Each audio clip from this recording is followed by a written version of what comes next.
Morning to all. आज हम कर रहे हैं के.एम. बिरला कमेटी 2002 से। ये बहुत ही इंपॉर्टेंट है, सीजी का टॉपिक है। सबसे पहले इसमें इंट्रो क्या है।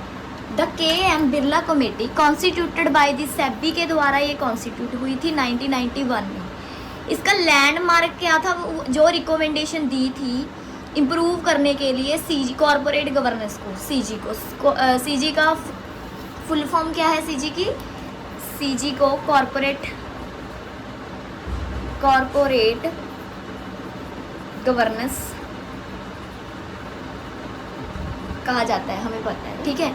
ये सबसे पहले 90 क्या थी, के.एम. बिरला में क्या हुआ था,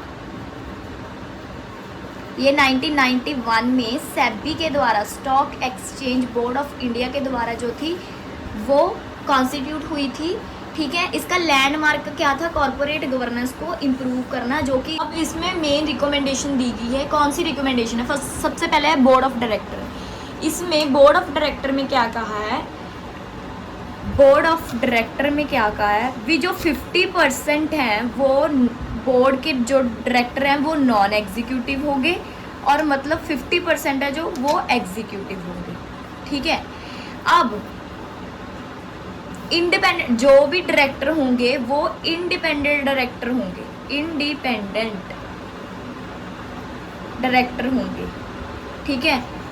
अब जो अगर चेयरमैन है, जो चेयरमैन है अगर वो एग्जीक्यूटिव है, ठीक है, तो हाफ जो है हम कह सकते हैं भी हाफ मेंबर हैं वो जो होंगे इंडिपेंडेंट होंगे, ठीक है।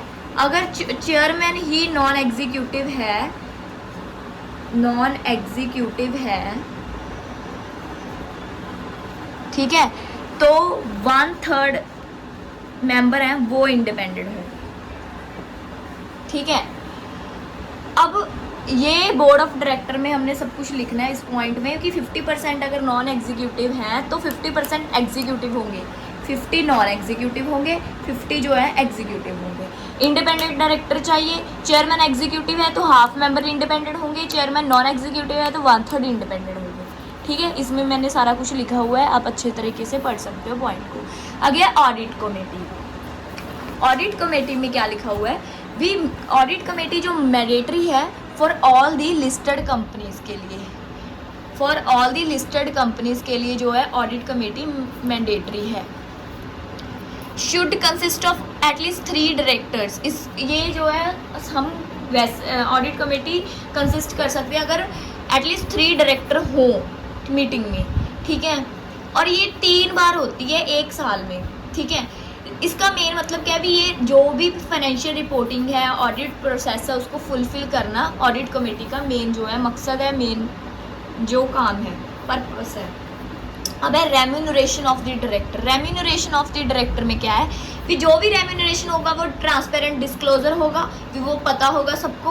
और रेम्यूनरेशन में of course according to organisation remunerate होगा। And shareholder must be consider about this structure. तो शेयर होल्डर के लिए शेयर होल्डर भी इसको कंसीडर करेंगे जो भी ऑर्गेनाइजेशन का स्ट्रक्चर होगा। बोर्ड प्रोसीजर एंड डिस्क्लोजर में जो भी बोर्ड को चलाने के लिए प्रोसीजर रूल रेगुलेशन को यूज़ किया जाता है वो प्रॉपर्ली डिस्क्लोज किए जाएंगे। मैनेजमेंट डिस्कशन में और एनालिसिस में क्या होगा, भी जो भी डिसीजन लिए जाएंगे या मीटिंग में लिए जा रहे हैं उसको पहले एनालाइज किया जाएगा कि वो सही है, वो हमें एक्यूरेट जो भी हम पर्पस तक पहुंचना चाहते हैं वो है कि नहीं। शेयर होल्डर राइट्स सब जो भी एक्चुअल में लीगल राइट है वो दिए जाएंगे। रिपोर्ट ऑन दी सीजी, जो भी कॉरपोरेट गवर्नेंस पे प्रॉपर रिपोर्ट तैयार की जाएगी। एंड लास्ट में कोड ऑफ कंडक्ट भी जो भी रूल और रेगुलेशन एक संस्था को चलाने के लिए यूज़ किए जाते हैं वो सारे किए जाएंगे। एट द लास्ट हम उसको रिजल्ट उसका ऑब्टेन करेंगे। Thank you so much. ये के.एम. बिरला कमेटी है जो कि बहुत ही इंपॉर्टेंट है एग्जाम में, इस एग्जाम के पॉइंट ऑफ व्यू से आ जाती है, और आपको ऐसे ही करना है जैसे कि मैंने पॉइंट्स आपको करवाए हैं, बहुत ही शॉर्ट में करवाए हैं और बहुत ही अच्छे तरीके से एक एक पॉइंट मैंने क्लियर कर दिया। Thank you so much.